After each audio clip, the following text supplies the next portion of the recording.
오늘 우리에게 주시는 말씀은 요한계시록 21장 1절로 8절까지 말씀입니다. 오늘로 요한계시록 마지막 설교입니다. 여러분들 21장 1절로 8절까지 우리 한 절씩 교독하겠습니다. 제가 한 절 읽고 여러분 한 절 읽고 우리 교독합니다.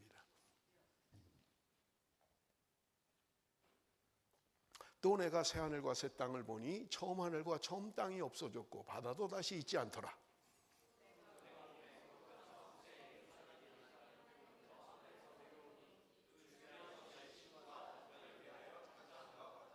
내가 들으니 보좌에서 큰 음성이 나서 이르되 보라 하나님의 장막이 사람들과 함께 있으며 하나님이 그들과 함께 계시리니 그들은 하나님의 백성이 되고 하나님은 친히 그들과 함께 계셔서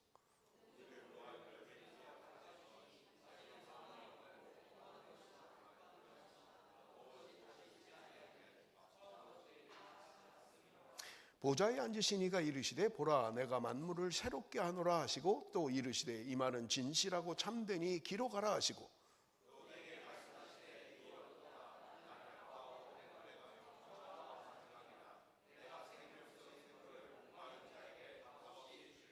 이기는 자는 이것들을 상속으로 받으리라. 나는 그의 하나님이 되고 그는 내 아들이 되리라.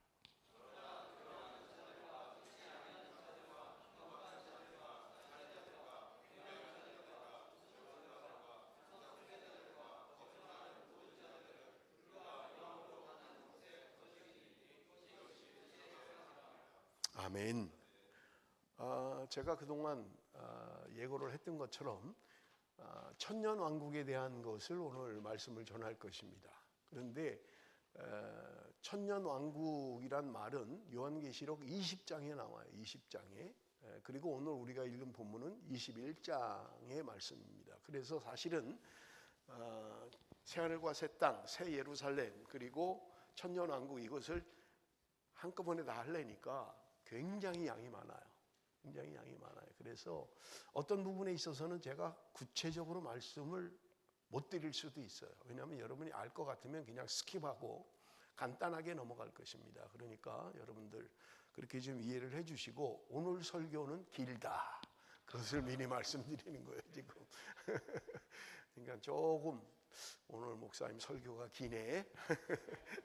좀 그래도 하여튼 가능하면 빨리 하도록 그렇게 해보겠습니다. 자, 먼저 질문부터 하도록 하겠습니다. 성경에 천년왕국이라는 단어가 있습니까? 확실해요? 없어요? 자신이 있어요? 근데 왜 천년왕국이라고 얘기를 해요? 천년왕국이라는 말이 없는데. 맞아요. 천년왕국이라는 단어는 없습니다. 성경에 천년 동안이라는 말은 있어요. 우리 한번 성경을 읽어볼게요. 요한계시록 20장 4절 우리 한번 같이 읽어봅니다. 다 같이 읽습니다. 시작.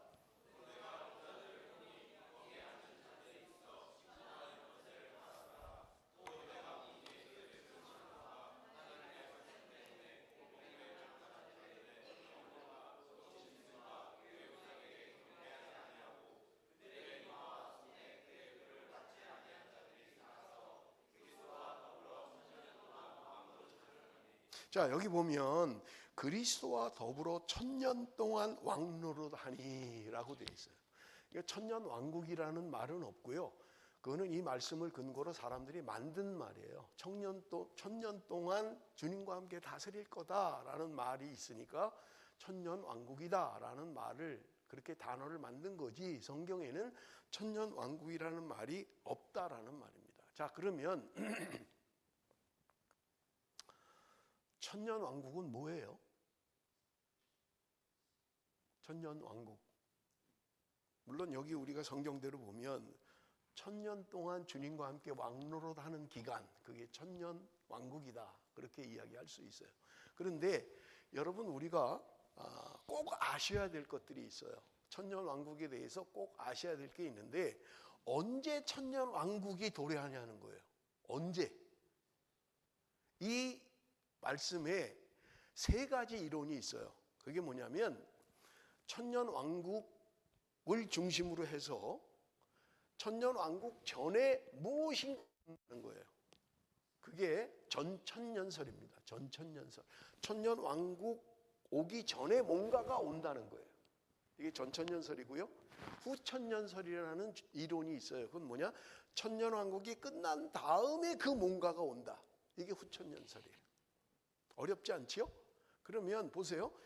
천년왕국 전에 오는 게 뭐냐? 이게 주님의 재림이라는 거예요. 그래서 주님의 재림이 천년왕국 전에 오면 전천년설, 그리고 천년왕국이 끝난 다음에 주님이 재림하면 후천년설.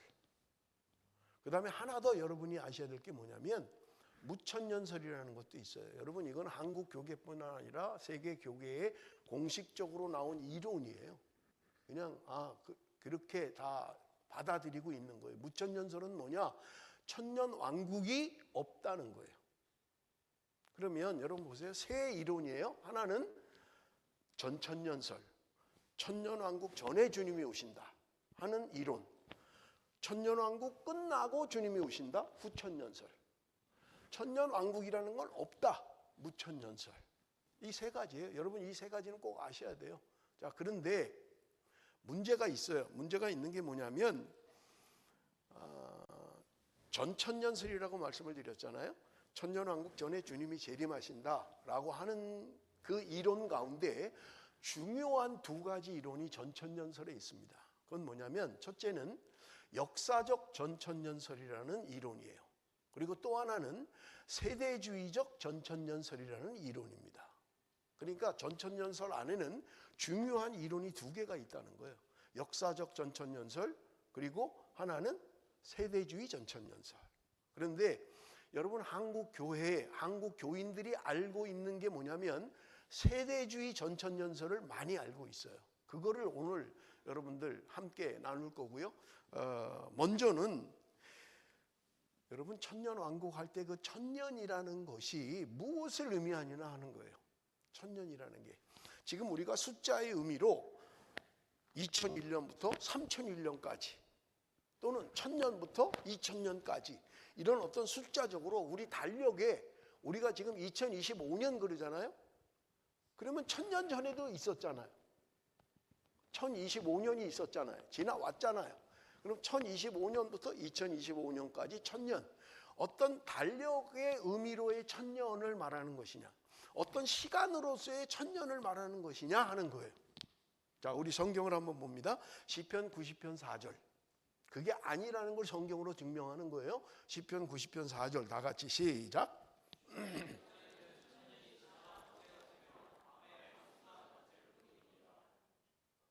하나만 더 찾을게요. 베드로후서 3장 8절 다 같이 시작.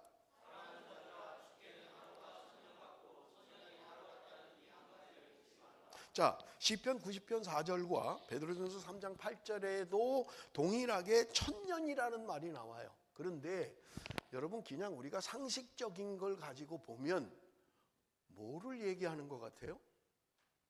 어떤 특정한 기간을 얘기하는 것 같아요? 여기 보세요. 주의 목전에는 1000년이 지나간 어제와 같다. 주께는 하루가 1000년 같다. 이게 어떤 기간을 말하는 것 같냐고요. 여러분, 이 말씀의 의미는 하나님의 시간과 우리 시간이 다른 거를 그냥 말하는 것 뿐이에요. 그잖아요. 저만 그렇게 느끼는 거 아니겠죠? 그냥 이거는 하나님의 시간과 우리 시간은 달라. 우리는 긴 1000년이지만 하나님은 하루 같은 시간이야. 그러니까 하나님의 시간과 우리의 시간이 다른 걸 말하는 거지, 우리의 1000년이 하나님 앞에 딱 하루야 뭐 이런 걸 말하는 게 아니잖아요. 그렇게 자꾸 해석하면 안 된다는 거예요. 자, 이런 의미로 우리 먼저 얘기한 전천년설을 우리 한번 좀 살펴봅니다. 그런데 전천년설은 두 가지가 있다 그랬잖아요. 역사적 전천년설과 세대주의 전천년설이 있다 그랬잖아요. 그러면 먼저 역사적 전천년설은 무엇인가를 우리 한번 살펴보겠습니다. 제가 이게 작동하는 게 참 어려워요. 이게 어디 됐네요. 이게 아주 슬로우로 움직여요. 이게 내가 원하는 대로 좀 팍팍 갔으면 좋겠는데, 자 보세요. 이 그리스도의 재림이에요. 역사적 전천년설의 중요한 건 뭐냐? 힘드네 이거. 이렇게 천천히 내려오니. 천년왕국 전에 안 하는 게 낫겠어요. 아유, 나 아주 답답해서 죽겠어요. 그냥 손으로 할게요. 짝대기 같은 게 있으면 딱 좋겠는데. 천년 왕국 전에 주님의 재림이 있다는 거예요. 그런데 역사적 전천년설은 보세요. 그 앞에 여기 7년 환란, 전 3년 반, 후 3년 반이라고 기록되어 있죠. 그러니까 역사적 전천년설에서는 주님이 재림하기 전에 7년 대환란이 있다는 거예요. 그 말은 무슨 말이냐? 교회가, 성도가 이 7년 대환란을 지나간다는 거예요. 우리도 겪는다는 거예요. 역사적 전천년설은 세대주의 전천년설을 안 겪는다는 거예요. 지금 7년 대환란을 우리가 겪고 나면 주님이 재림한다는 거예요. 지금 그 얘기를 하는 거예요. 그게 굉장히 중요한 거예요. 그러고 나면 천년왕국이 주님이 재림하고 천년왕국이 이루어지고 그 다음에 새하늘과 새 땅이 있고 불신자는 지옥의 불목으로 간다. 오늘 우리가 읽었잖아요. 지금 21장에 말하는 새하늘과 새 땅이에요. 새 예루살렘이 도래한다는 거예요. 그러니까 지금 이제 여기 우리 와 있는 거예요. 새하늘과 새 땅에. 그런데 역사적 전천년설은 천년왕국 전에 주님이 재림하는데 중요한 것은 우리가 환란을 지나간다는 거예요. 그게 중요한 거예요. 자, 그러면 여러분 보세요. 역사적 전천년설의 특징이 있어요. 그건 뭐냐? 우리가 세대주의가 말하는 주님의 공중재림이 없다는 거예요. 공중재림 없다는 거예요. 그 다음에 7년 대환란을 지나야 그 다음에 주님이 재림한다는 거예요. 그 다음에 하나는 우리가 잘 아는 휴거란 없다라고 하는 게 역사적 전천년설의 주장인 것을 우리는 볼 수 있습니다. 자, 그러면 세대주의 전천년설과 역사적 전천년설의 차이를 이제 보여드릴 텐데 여러분 중요합니다. 세대주의 전천년설을 보여주세요. 세대주의 전천년설의 특징은 뭐냐? 예수님이 지상 재림하는 건 천년왕국 전에 하는 게 맞아요. 그래서 전천년설이라고 이야기하는 거예요.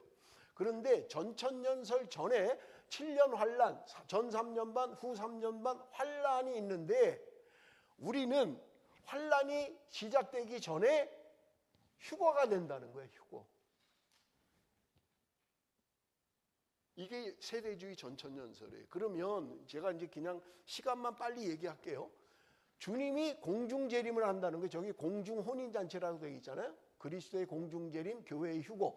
주님이 우리가 환란을 당하기 전에 주님이 이 땅에 오시는데 공중으로 오신다는 거예요. 공중으로 오시면 지상에 있는 믿는 사람들, 하나님의 자녀된 사람들을 공중으로 끌어올린다는 거예요.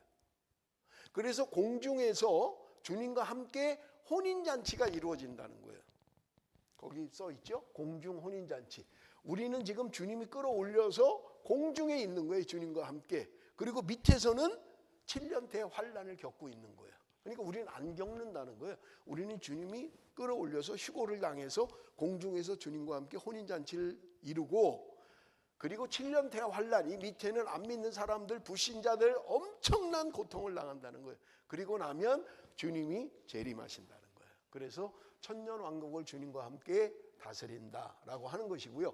그 뒤에는 똑같아요. 새하늘과 새 땅, 믿는 자들은 새하늘과 새 땅이고 안 믿는 자는 지옥 불목이 들어가는데 둘째 사망이다라고 이야기하고 있는 것을 우리는 볼 수 있는 것입니다. 자, 그러면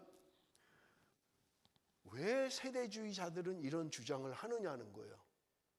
다른 역사적 전천년설이나 후천년설이나 무천년설이나 이런 사람들은 휴거에 대한 얘기를 안 해요. 그런데 세대주의자들만 유독 휴거라는 걸 이야기해요. 왜냐하면 우리는 7년 대환란을 안 겪는다는 거에 끌어올려서 공중에서 우리는 주님과 혼인잔치가 이루어지기 때문에 우리는 7년 대환란 안 당한다는 거예요. 그런데 물론 그들 가운데도 네 가지 이론이 있어요. 여러분 여기 네 가지 견해라고 돼 있잖아요. 하나는 환란 전 휴거. 보통 말하는 게 이거예요. 환란 전에 휴거된다는 거예요. 두 번째는 뭐예요? 환란 중 휴거. 그래서 전 3년 반이 지나고 나면 7년 대환란 가운데 전 3년 반이 지나면 후 3년 반이 진짜 극심한 환란이에요. 그 사이에 전 3년 반은 그래도 좀 난 거예요. 그 사이에 휴거하게 된다는 거예요. 그런가 하면 후 3년 반 중에 지금 극심한 환란 중에 휴거가 이루어질 것이다 라고 하는 이론이 있고요. 또 하나는 뭐냐? 부분 휴거. 아예 처음부터 환난을 당하지 않고 올라가는 사람이 있는가 하면 전산반장과 후 3년 반 사이에 올라가는 사람이 있는가 하면 후 3년 반 극심한 고통 가운데 휴고를 당하는 사람이 있다. 이게 부분 휴고설을 말하는 거예요. 지금 여러분 세대주의 전천년설의 특징입니다. 여러분 그런데 우리가 알고 있는 것은 세대주의 전천년설을 알고 있어요. 뭐 정확하게 몰라도 휴고 들어보셨죠? 처음 들어요 지금? 휴고라는 말을 처음 들으시냐고요. 곤란한데 그러면? 들어봤잖아. 지연 들어봤지? 한국에서? 누가 그렇게 가르치는데? 청년 담당 전도사님이? 담임 목사님이? 그러면 책으로 봤어? 중요하지 않아. 들어봤다는 걸 얘기하는 거야. 이 휴고라고 하는 것을 세대주의 전천년사들이 이야기를 해요. 그러면 이들은 왜 다른 데선 주장하는데 이 세대주의자들만 주장하느냐 하는 거예요. 특히 한국 교회가 세대주의의 종말론에 물들어 있어요. 그 원인을 제가 이제 말씀을 드릴 건데, 첫째는요, 선교사들 때문에 그랬어요. 우리 한국교회 초대 선교사로 들어온 게 1884년 언더우드 이런 사람들이 1884년에 한국 땅에 선교하러 들어왔던 거예요. 아펜셀라, 언더우드, 이게 뭐 최초의 우리 선교사 입국이에요. 인천항을 통해서 들어왔던 최초의 선교사예요. 그런데 이 사람들이 선교사로 들어오기 전에 미국에서 영향을 받고 들어왔어요. 여러분 우리가 선교사들을 보면요, 이 사람들이 나이가 굉장히 젊어요. 20대 초반의 사람들이 굉장히 많아요.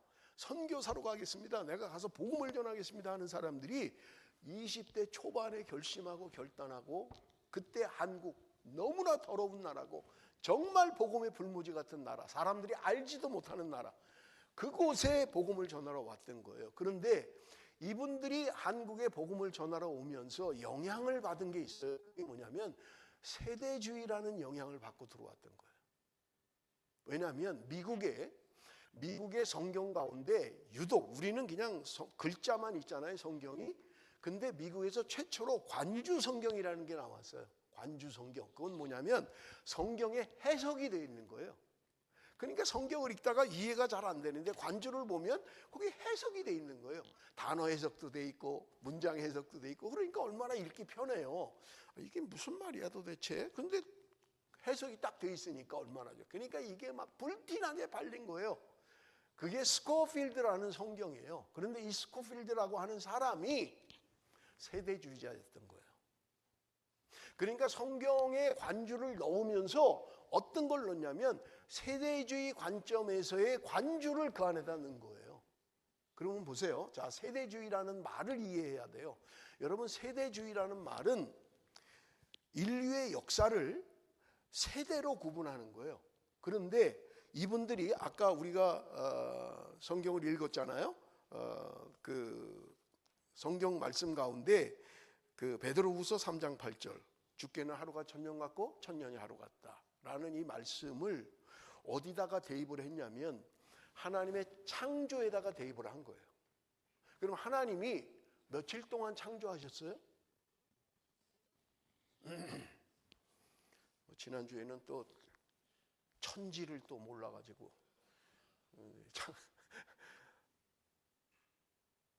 내가 왜 자꾸 지연이만 쳐다보지? 지연이는 혹시 알까? 하나님이 6일 동안 창조하셨잖아요, 그죠? 그리고 7일은 쉬셨다 이렇게 돼 있잖아요. 그러니까 7일간 창조하신 거예요. 그러니까 이 7일에다가 베드로에서 얘기하는 하루가 천년 같고 천년이 하루 같다는 것을 대입을 한 거예요. 왜? 그들의 주장은 문자주의예요. 성경을 문자대로 믿어야 된다. 문자대로 받아들여야 된다. 그러니까 하루가 천년 같다니까 성경에. 거기다가 대입을 한 거예요. 그러니까 하나님이 천지 창조를 6일 동안 하고 하루를 쉬신 거에다 대입을 하니까 인류의 역사는 6,000년이다 라고 생각하는 거예요. 그리고 천년, 하루가 남잖아요. 이거는 성경이 말하는 천년왕국이다라고 하는 거예요. 그러니까 예수님이 탄생하실 때를 기준으로 예수님 탄생 전을 4,000년으로 보는 거예요. 예수님이 탄생하고 나서 2,000년으로 보는 거예요. 그래서 세대주의자들은 공히 그들은 2,000년이 세계의 종말이 온다고 선포했던 거예요. 2,000년을 지나오신 분들은 아시죠? 여러분, 한국에도 다미선교회가 1992년 아까 전도사님이 10월 27일이래요. 17일이라고 했어요? 27일이라고 했어요? 28일? 나도 또 보니까 28일이다. 뭐 어쨌든 27, 28 중요하지 않아. 왜 그들은 이런 소리를 하느냐? 왜 하나님이 마지막 때는 아무도 아는 사람이 없다. 예수님조차도 이건 하나님만 아신다라고 했는데 어떤 건방진 작자들이 마지막 날을 지정을 하냐고요. 성경에 모른다는데, 주님도 모른다는데 누가 도대체 그 마지막 날을 지정을 하느냐고요. 그런데 그들은 세대주의의 입각에서 이런 이론을 전개하는 거예요. 그러니까 예수님이 탄생하기 전 4,000년, 예수님이 탄생하고 2,000년, 이게 지구의 타임 스케줄이라는 거예요. 세대주의자들이 보는 2,000년의 세계 종말이 올 건데, 이 세계 종말 2,000년에서 7년 대환란은 아까 세대주의자들이 안 겪는다 그랬잖아요. 자기들은 휴거되니까. 그러니까 2,000년에서 7년을 뺀 거예요. 그러니까 1992년이 돼요. 목사님 산수를 못 하시나? 2000에서 7을 뺐는데 왜 또 1992라고 말씀하시지? 곤란해요. 그건 제가 설명을 안 할게요. 92가 맞아요. 그건 뭐. 그러니까 그 1992년이 지구의 종말의 심판의 날이라고 그들은 이야기했던 거예요. 10월 28일은 왜 그런지 저는 잘 모르겠어요. 어쨌든 자기 나름대로 계산법이 있겠죠. 그래서 한국의 다미선교회라고, 이게 한국계 아니에요. 외국교회 다미선교회라는 외국의 선교단체예요. 그런데 여기서 주장하는 게 뭐냐면 1992년 10월 28일 세계 종말이 온다. 왔어요? 세계 종말이 왔어요? 이 이단들은요, 그러면 또 슬쩍 넘어가요. 하나님이 날짜를 바꾸셨다. 틀리면 항상 그래요. 틀리면 하나님이 마음이 바뀌셔서 종말의 날짜를 바꿨다. 여러분, 세대주의자들이 생각하는 그들의 신앙관이라는 건 뭐냐면 세대마다 하나님의 구원의 방식이 바뀌었다는 거예요. 그런데 그 역사는 6,000년이다 라고 생각하고 있는 거예요. 이들이 세대주의자들이 생각하는 거예요. 그러면 그들이 왜 휴거를 주장하느냐는 거예요. 휴거를. 여러분, 휴거라는 말이 있냐는 거예요. 우리 한번 성경을 찾아봅니다. 데살로니가전서 4장 16절 17절. 데살로니가전서 4장 16절 17절 다 같이 읽습니다. 시작.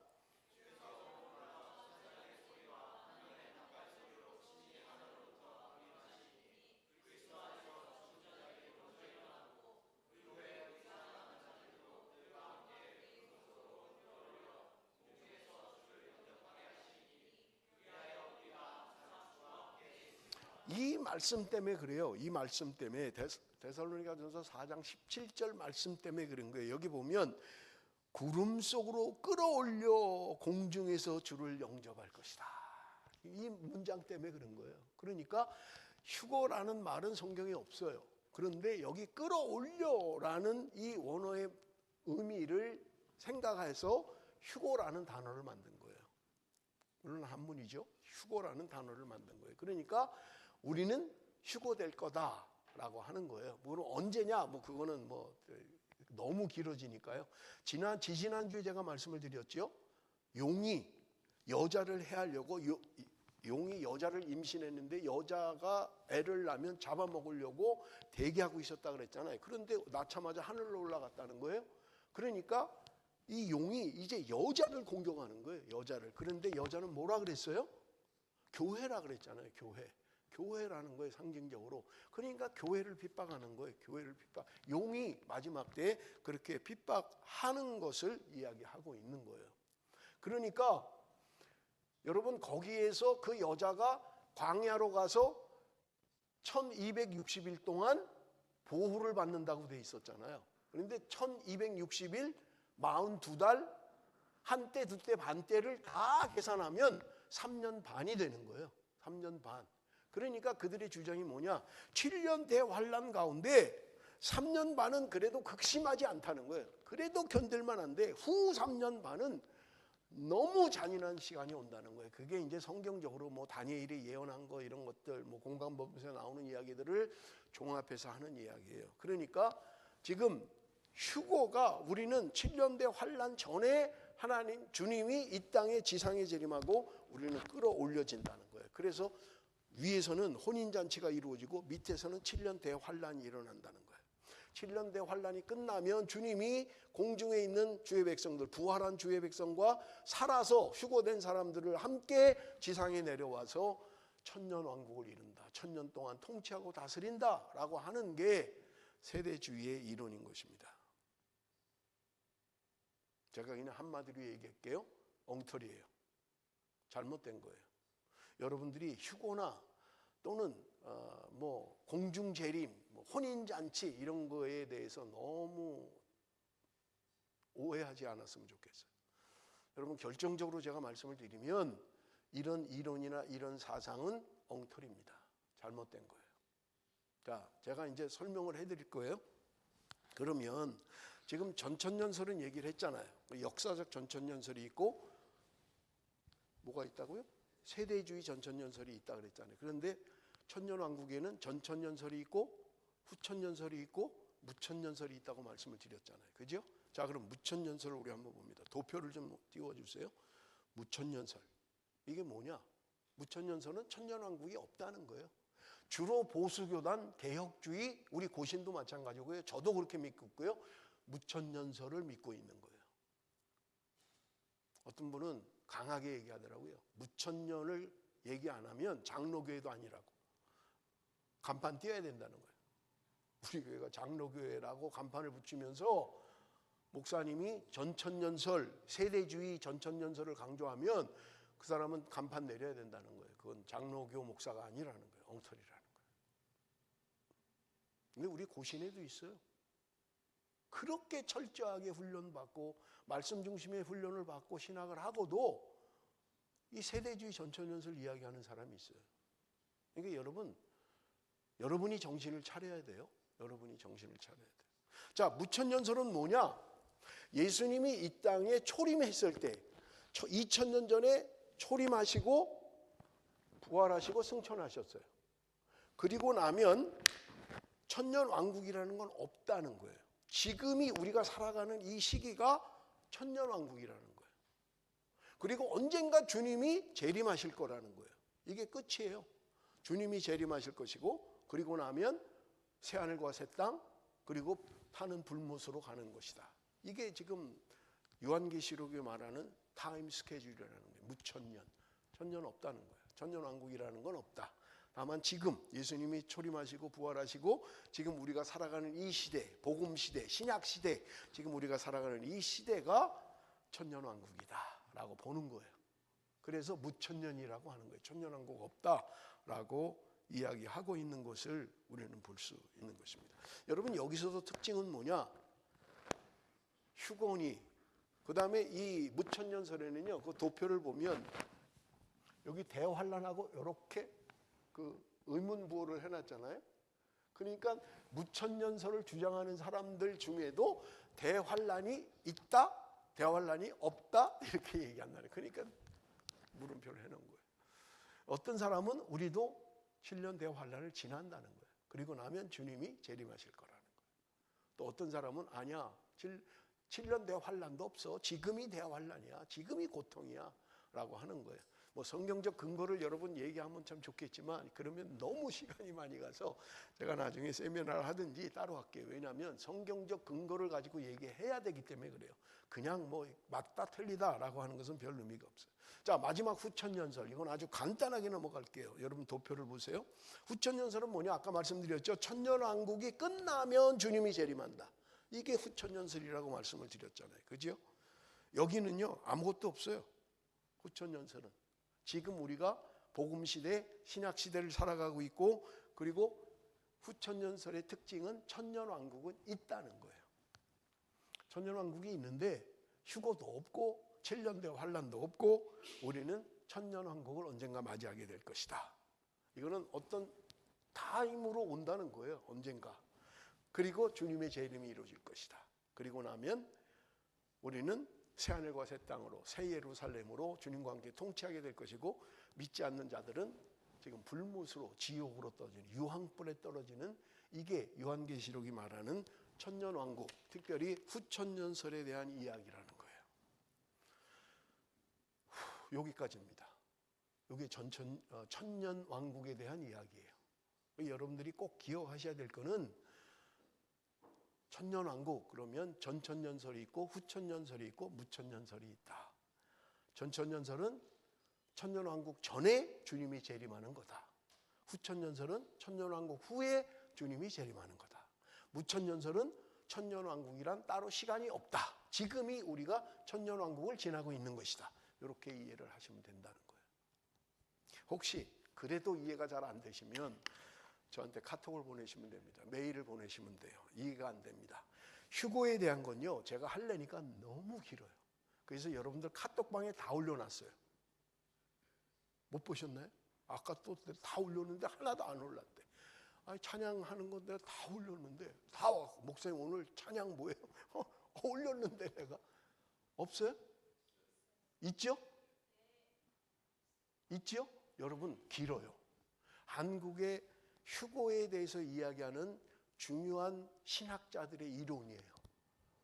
그 중에 제일 죄송합니다. 첫 번째로 올라온 교수가 변종길 교수예요. 제가 그분한테 사사를 받았어요. 대학원 때 신약을 가르치시는 분이에요. 그분이 제일 먼저 올라와 있어요. 여러분 한번 시간 되실 때 읽어보세요. 휴고란 어떤 관념에서 이야기하고 있는지 하는 것을 여러분들이 굉장히 길어요. 뭐 13장인가 14장인가 그렇더라고요. 한번 읽어보시면 여러분 도움이 될 겁니다. 자, 오늘 우리가 설교해야 될 부분 21장 우리 갈 텐데 21장 1절 한번 같이 읽어봅니다. 21장 1절 다 같이 읽습니다. 시작.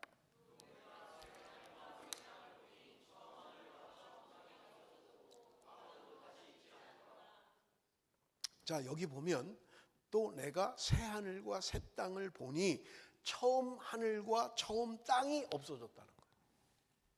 그래서 여러분 중요한 건 뭐냐면 처음 하늘과 처음 땅, 하나님이 창조했던 처음 하늘과 처음 땅이 없어졌다는 거예요. 그리고 새 하늘과 새 땅이 도래했다는 거예요. 그러면 보세요. 이 말의 의미가 내가 지금 이 살던 것을 싹 없애버리고 새로 한다는 의미인지, 다시 말하면 우리가 지금 지구에 살고 있는데 하나님이 다른 공간에 새하늘과 새 땅을 마련해 놓으셨다는 거예요. 그래서 그때가 되면 우리를 그 새로운 장소로 하나님이 옮기시겠다는 거예요. 이게 새하늘과 새 땅의 첫 번째 의미예요. 그러니까 여러분 이렇게 이해하시면 돼요. 지금 이 교회 한 60년 됐잖아요. 이 교회 한 60년 됐는데 안 되겠다. 이거 싹 헐어버리고 우리 새로 져야 되겠다. 이 교회를 지은 지도 그렇게 오래되지 않았어요. 한 40년? 그 전에 교회가 있었고요. 이거 싹 헐어버리고 여기다가 새로 한 5층으로 올려서 멋지게 교회를 좀 해야 되겠다. 이게 없어져 버리는 거예요. 이 건물이 없어져 버리는 거예요. 그리고 새롭게 만들어 버리는 거예요. 여러분 새하늘과 새 땅이라는 이 의미가 그런 의미가 있어요. 완전히 공간적으로도 다르게 아예 다른 곳에 새하늘과 새 땅이라는 의미를 가지고 있다는 거예요. 또 하나는 뭐냐면 이거는 그대로 있는 거예요. 여러분 이 교회는 그대로 쓸만한데 아직 뭐 괜찮아. 그 대신 안에를 완전히 뒤바꿔버리는 거예요. 레노베이션 해버리는 거예요. 그걸 뭐냐? 갱신이라고 이야기하는 거예요. 갱신. 그러면 여기 성경에 말하는 새하늘과 새 땅이라는 말의 의미의 원어의 의미는 뭐냐? 여기를 없애버리고 다른 공간으로 옮기는 것을 말하는 게 아니라는 거예요. 성경이 말하는 이 원어의 의미는 뭐냐면 이 땅을 새롭게 갱신하시겠다는 거예요. 이걸 바꾸시겠다는 거예요. 여러분 보세요. 하나님이 처음 창조하실 때 하나님이 얼마나 기뻐하시고 좋아하셨습니까? 하나님이 보시기에 좋았더라. 창조할 때마다 하나님이 말씀하셨잖아요. 보시기에 좋았더라. 그 하나님이 창조한 그 처음 에덴 동산, 그것과 같은 그 동산으로 새롭게 하시겠다는 거예요. 그러니까 없애고 다른 행성으로, 다른 별로 어디 옮기시겠다는 말이 아니라 하나님이 우리를 새롭게 하시겠다는 거예요. 이 땅을 새롭게 하시겠다는 거예요. 이 땅에 있는 사람도 새롭게 하시겠다는 거예요. 그래서 여러분 성경에 이야기하고 있죠. 우리는 그리스도 안에서 새로운 피조물이다라고 이야기하고 있는 거예요. 자, 우리 조금만 좀 우리 봅니다. 사도행전 3장 21절. 사도행전 3장 21절. 다 같이 읽습니다. 시작.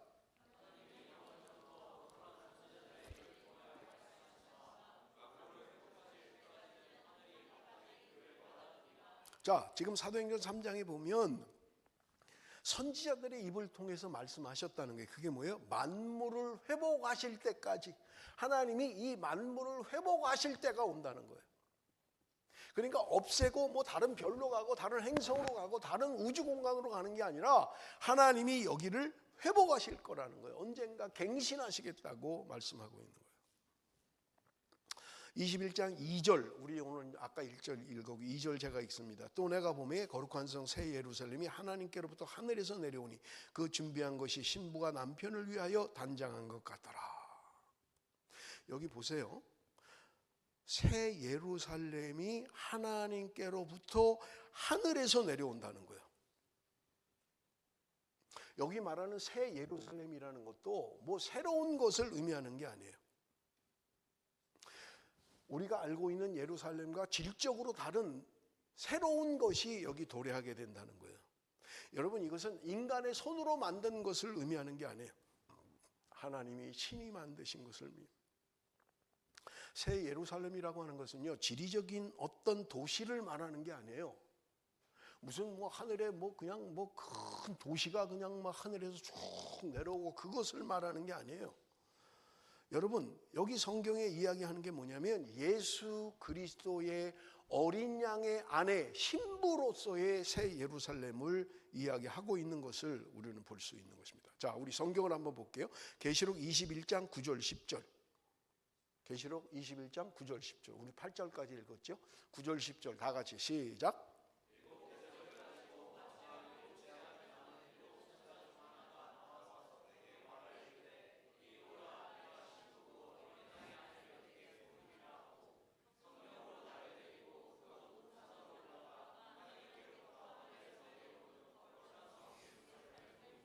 자, 여기 보니까 일곱 재앙을 담은 일곱 천사 중 하나가 나한테 얘기했다는 거예요. 근데 뭐라고 했냐? 이리 와라. 내가 신부 곧 어린 양의 아내를 내게 보일 것이다. 어린 양의 아내를 보여주겠다는 거예요. 그러면서 하는 말씀이 뭐예요? 10절에 성령으로 나를 데리고 크고 높은 산으로 올라가 하나님께로부터 하늘에서 내려오는 거룩한 성 예루살렘을 보이니. 그러니까 거룩한 성 예루살렘이라는 말은 어린 양의 신부를 말하는 거지, 어떤 눈에 보이는 공간으로서의 뭐 하늘에서 어떤 땅이 내려오고 무슨 뭐 도시가 내려오고 그런 말이 아니라는 거예요. 지금 요한이 환상을 통해서 보고 있는데 지금 천사가 요한에게 이야기하는 거예요. 내가 너한테 어린 양의 신부를 보여줄 거야.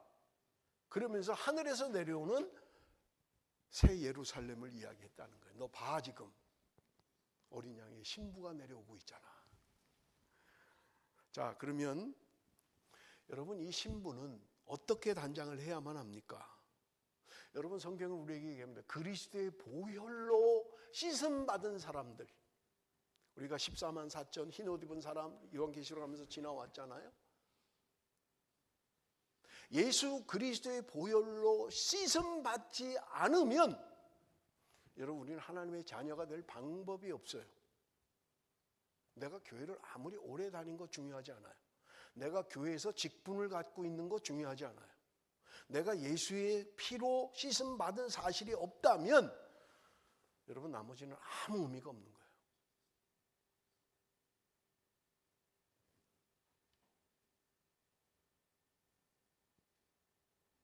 예수 그리스도의 보혈로 씻음 받은 사람들, 이 땅에서 고난을 당하고 환난을 당하고 어려움을 당하지만 그 안에는 성령의 능력으로 살아가는 사람들. 여러분, 고난과 환난은요, 우리의 믿음을 순수하게 하는 거예요. 환난을 통해서 내가 자꾸 겸손해져요. 내가 제일 잘난 줄 알았는데, 내가 제일 똑똑한 줄 알았는데 환난과 고난을 통해서 나를 자꾸 낮추는 거예요. 여러분, 성령의 역사 우리가 알고 있잖아요. 내 안에 있는 혈기와 반항심을 성령께서 나를 온유함으로 바꿔주시는 거예요. 겸손한 사람으로 바꿔주시는 거예요. 내가 성령 충만합니다 하면서 혈기가 방장한 자는 여러분 성령 충만한 거 아니에요. 거짓이에요. 내가 성령 받았습니다, 내 안에 성령이 있습니다 하면서 자기 뜻대로 하고 싶은 말 다 하는 것, 여러분 그건 성령이 아니에요. 성령의 역사가 아니라고요. 철야 때도 말씀을 드렸고 했잖아요. 마귀는요 보통 능력을 가진 존재가 아니에요. 조직력을 가지고요 우리의 생각을 여러분 마귀가 조종해요. 그래서 예수님을 팔려는 생각을 넣었다고 이야기하고 있잖아요. 마귀가 예수님을 팔려는 생각을 가룟 유다 속에 넣었다는 거예요. 생각 속에 역사한다고요, 마귀는. 그런데 성령께서 하시는 일은요, 내 안에 더러운 것들, 악한 것들을 부드럽게 만드시는 거예요. 굳은 마음을 제하고 부드러운 마음을 주시는 거예요. 그게 하나님의 예수 그리스도의 정결한 신부의 모습인 것을 우리에게 말씀하고 있는 것입니다. 겉사람이 아니라 속사람이에요. 여자들이 결혼할 때가 가장 아름답잖아요. 결혼할 때 말고도 아름다운 때가 있으면 그 결혼 잘못한 거예요. 결혼할 때만큼 아름다운 신부가 어디 있어요? 김대춘 집사님 그랬죠. 네, 뭐 이제 살면서 바뀌죠.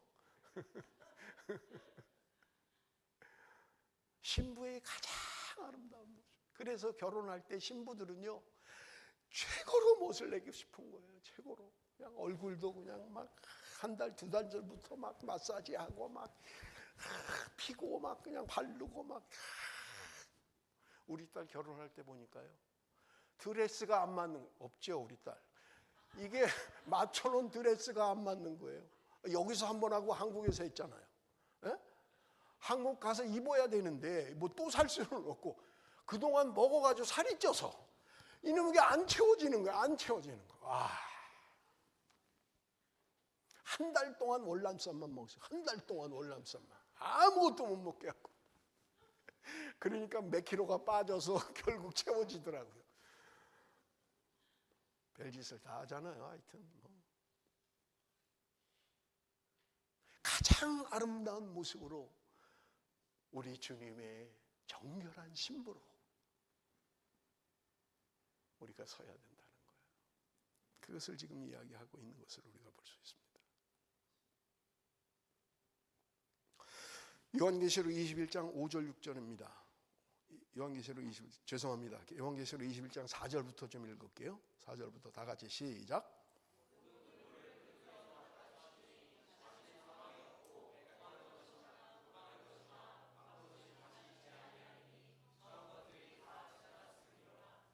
하나님의 나라가 도래하면 여러분 우리에게 눈물을 닦아주시겠다고 하는 거예요. 우리에겐 사망이 없고요, 애통하는 것이나 곡하는 것이나 아픈 것이 없다는 거예요. 완벽한 하나님의 신부로, 어린 양의 신부로 존재하게 된다는 거예요. 주님의 나라가 임하면 거기는 아픈 것이 다시 없습니다. 내가 지금 아파 죽겠는데요. 너무 아픈데. 하나님의 나라에 가면 아픈 것이 없다는 거예요. 주님이 우리의 눈물을 씻어주시, 눈물 흘릴 게 없다는 거예요.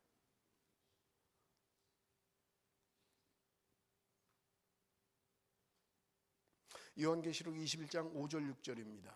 제가 읽을게요. 보좌에 앉으신 이가 이르시되 보라 내가 만물을 새롭게 하노라 하시고 또 이르시되 이 말은 신실하고 참되니 기록하라 하시고 또 내게 말씀하시되 이루었도다 나는 알파와 오메가여 처음과 마지막이라 내가 생명수 샘물을 목마른 자에게 값없이 주리니. 주님께서 말씀하세요. 내가 만물을 새롭게 한다. 여러분 여기도 새롭게 한다는 말은 어떤 없는 것을 새롭게 한다는 게 아니에요. 우리를 갱신하신다는 것을 말하는 거예요. 그 원어의 의미가. 우리가 예수 그리스도 안에 있으면 우리는 새로운 피조물이라고 말씀하고 있는 것입니다. 우리 옛사람, 옛 자아는 지나가고 우리 안에 성령 안에서 그리스도 안에서 새로운 피조물로 하나님의 자녀로 살아가게 된다고 이야기합니다. 전에는 종이었지만 지금은 자유인인 것입니다. 전에는 미워했지만 사랑하게 되는 거예요. 전에는 쾌락을 즐겼지만 여러분 그것을 기뻐하지 않는 거예요. 그래서 찬송가에도 있잖아요. 이전에 좋던 것 이제는 값없다. 내가 전에는 세상 쾌락을 따라 살았어요. 세상의 즐거움을 따라 살았어요. 주님을 만나고 보니까 주님 안에 성령 안에 거하고 보니까 그것은 헛된 것이더라는 말입니다. 이전 것은 지나갔으니 보라 새 것이 되었도다. 오늘 성령 안에서 주님 안에서 그리스도의 피로 새롭게 된 저와 여러분, 여전히 세상을 따라 살고 여전히 세상을 즐거워하고 세상의 쾌락을 따라 산다면 분명코 그 사람은 거듭난 사람이 아닙니다. 6절에 이야기합니다. 또 내게 말씀하시되 이루었도다 나는 알파와 오메가여 처음과 마지막이라 내가 생명수 샘물을 목마른 자에게 값없이 주리니. 이루었도다. 주님은 처음과 나중이라는 알파와 오메가라는 거예요. 알파와 오메가. 여러분 알파벳에 여러분 우리가 A가 시작이 되면 Z가 끝이잖아요. 그런 말이에요. 주님은 처음과 끝이라는 거예요. 모든 것에 주님이 개입하시고 역사하시고 우리와 함께 하신다고 말씀하고 있는 것입니다. 마지막 우리 21장 7절 8절 한번 읽어봅니다. 7절 8절 다 같이 읽습니다. 시작.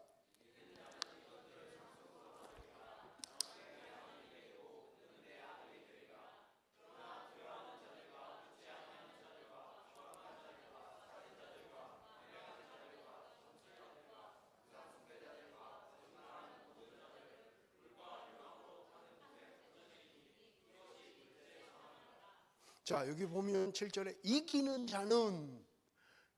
자는 이것을 상속으로 받게 될 것이다. 누가 이깁니까? 누가 새하늘 새 땅에 들어갈 수 있는 이기는 자입니까?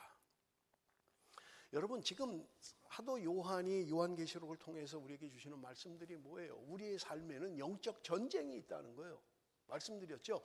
땅에 대한 것을 이야기하고 하늘에 대한 것을 이야기하는 거예요.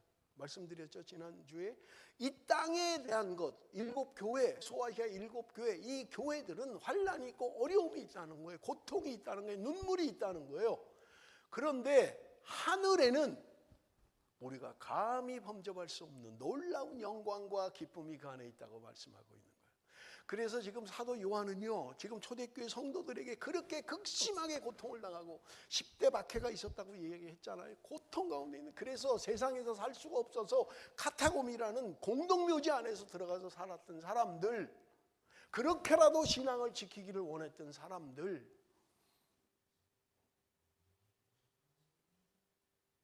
지금 사도 요한은 그들에게 소망을 주고 있는 거예요. 땅에서는 환난을 당하지만 하늘을 보아라. 하나님의 보좌가 있고 24장로가 도열에 있고 내 생물이 하늘의 보좌를 지키고 있는 하늘을 보아라. 그러고 있는 거예요. 자, 어떻게 이길 수 있습니까? 이 영적 싸움에 어떻게 이길 수가 있습니까? 철야 때 지금 마귀에 대한 것을 계속하고 있습니다. 이번 주에도 할 거예요. 관심 있는 분은 철야에 오셔서 들으시면 됩니다. 여러분, 마귀는요, 우리를 얼마나 유혹하는지 몰라요. 그런 가운데 이 영적 싸움에 승리할 수 있는 건 뭐냐? 요한계시록 지난주에 말씀드린 거죠. 12장 11절. 지난주에 했나요? 12장 11절 우리 한번 같이 읽어봅니다. 다 같이 읽습니다. 시작.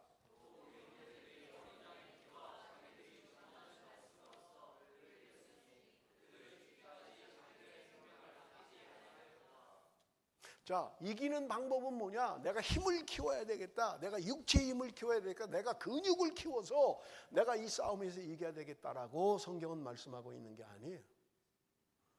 이기는 자는 누구냐? 어린 양의 보혈로 씻음받은 사람. 어린 양의 보혈이 우리를 이기게 한다고 말씀하고 있는 것을 우리는 볼 수 있는 것입니다. 하나님의 말씀이 우리를 승리케 한다고 이야기하고 있는 거예요. 그래서 바울은 에베소서에서 이야기하잖아요. 성령의 검 곧 하나님의 말씀을 가지라.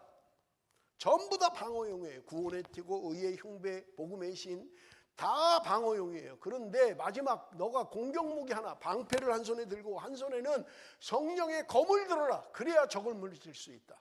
성령의 검은 하나님의 말씀이다 라고 이야기하고 있는 거예요. 내가 말씀의 사람이 될 때 이기는 자가 될 수 있다는 거예요.